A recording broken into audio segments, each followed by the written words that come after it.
President Biden and Ukrainian President Zelensky this week announced a new initiative to use proceeds from seized Russian assets to help fund Ukraine's war effort. For more on that and the state of the economy, I'm joined now exclusively by Treasury Secretary Janet Yellen. Secretary Yellen, thank you so much for being here. Let's start with this program. Can you explain what's happening? Because you're not actually selling the Russian assets and giving the money to Ukraine. You're using the proceeds. Explain how this works.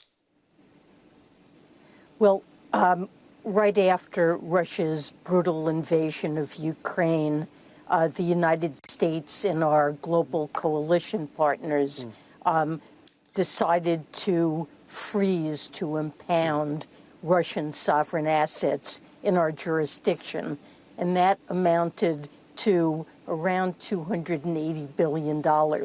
And of that, the vast majority, around $200 billion, are sitting in a Belgian financial institution where they're generating income that does not belong to Russia and had been accruing to that institution.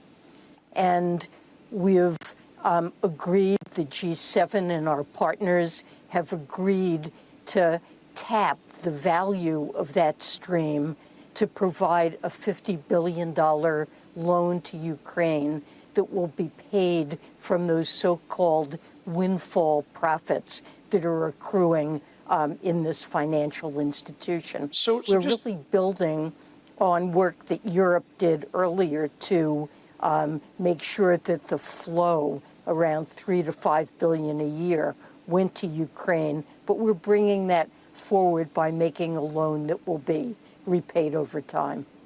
As I'm sure you saw, Vladimir Putin responded to this by calling it theft. That was his word, and warning that it would not go unpunished. Do you have any concerns about either the possible legal challenges to this or about Russian retaliation? Well, there is no sense at all in which it's theft. The Russian assets remain in this institution. They've been impounded.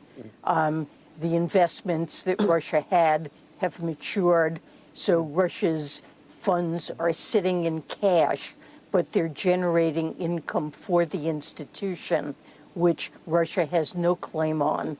So there's no legal issue here. And our allies, our partners, the G7, will provide Ukraine a $50 billion loan, which will be repaid over time from these proceeds.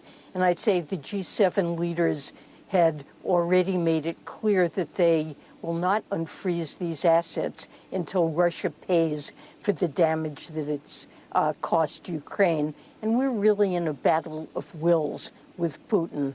Putin, I think, believes that our coalition will crumble in the sense we won't go on providing Ukraine with the resources that they need to fight this war and to keep their economy running.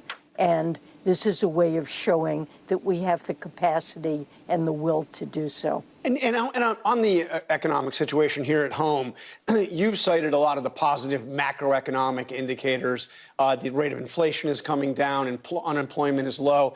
The economy is growing.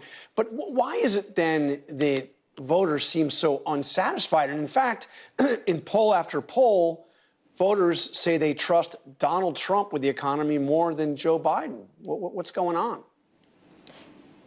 Well, I think the pandemic was a profoundly difficult time. But in the years leading up to the pandemic, Americans were really, many of them, working class families, just struggling with things like health care costs, the cost of energy, education costs, child care costs. And so they really feel the cost of living, housing is particularly unaffordable in so many parts of the country. And I think the inflation that we experienced after the pandemic just compounded this feeling for them that life isn't affordable. So it is the Biden administration's top priority to address these costs where we possibly can. And We've made progress in health care. Yeah, and just to be clear, I mean, the rate of inflation is coming down, but overall inflation is up 19% since President Biden took office. On some everyday goods, it's much higher. Price of eggs is up 84% since President Biden took office. Ground beef up 30%, bread up 27%. I mean, by and large, inflation rate may go down, but those prices aren't returning to where they were. I mean, those prices are going to remain high. Well, it is true that over the last roughly 3 years, there's been a significant increase in the price level. It's now rising at a very slow, close to normal rate. But yes, Americans see that. And mainly it comes on top of concern about costs that were making life very difficult. So it's something the Biden administration absolutely wants to address. I would point out, of course, that wages have also gone up during this time, and government studies show that for households at all points in the income distribution, wages have gone up somewhat more than prices. Secretary Yellen, I only have about... American is somewhat better off. I only have about 10 seconds left, but I very quickly want to ask you, Donald Trump floated an idea of replacing all federal income taxes with high tariffs.